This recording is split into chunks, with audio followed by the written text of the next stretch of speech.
ကျွန်တော်တော်လုံးလုံးတက်လုံးလုံးပညာဒနာလောက်တာမဟုတ်ပါဘူးအတန်တကယ်လို့မှားခဲ့တယ်ဆိုရင်ခွင့်လွှတ်ပေးဖို့ကြိုတင်ပြီးတော့တောင်းပန်အပ်ပါတယ်အားလုံးပဲဗျာကျွန်တော်နာမည်ကတော့ရဲသူရင်ဆွေဖြစ်ပါတယ် The Sun Education ရဲ့ပေါင်းတာလေးဖြစ်ပါတယ်ဒီနေ့ကျွန်တော်တင်ပြသွားမှာကတော့ Kanji Master New Version ပေါ့နော် New Version ရဲ့နံပါတ်6လုံးမျိုးဖြစ်တယ်ပေါ့နော်ကျွန်တော်တို့ကတာခုဆိုတဲ့စကားလုံးလေးကိုတင်ပြပေးမှာပါ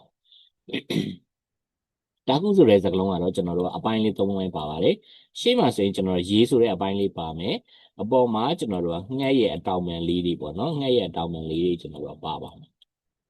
ပြီးတော့ရင်ကျွန်တော်တို့ဒီအောက်မှာငှက်ခန်းကြီးလေးပါပါဟုတ်မှာငှက်ခန်းကြီးလေးပါတယ်ပေါ့နော်အဲ့တော့ကျွန်တော်တို့ကသူ့ကိုအလွယ်မှတ်မယ်ပေါ့နော်ရေဖြင့်ငှက်ကအတောင်ပံနေကိုတေကျော်ဒီလို့ကျွန်တော်တို့အလွယ်မှတ်ပါပေါ့နော်အဲ့တော့ကျွန်တော်တို့ကပြန်ကြည့်မယ်ရေဖြင့်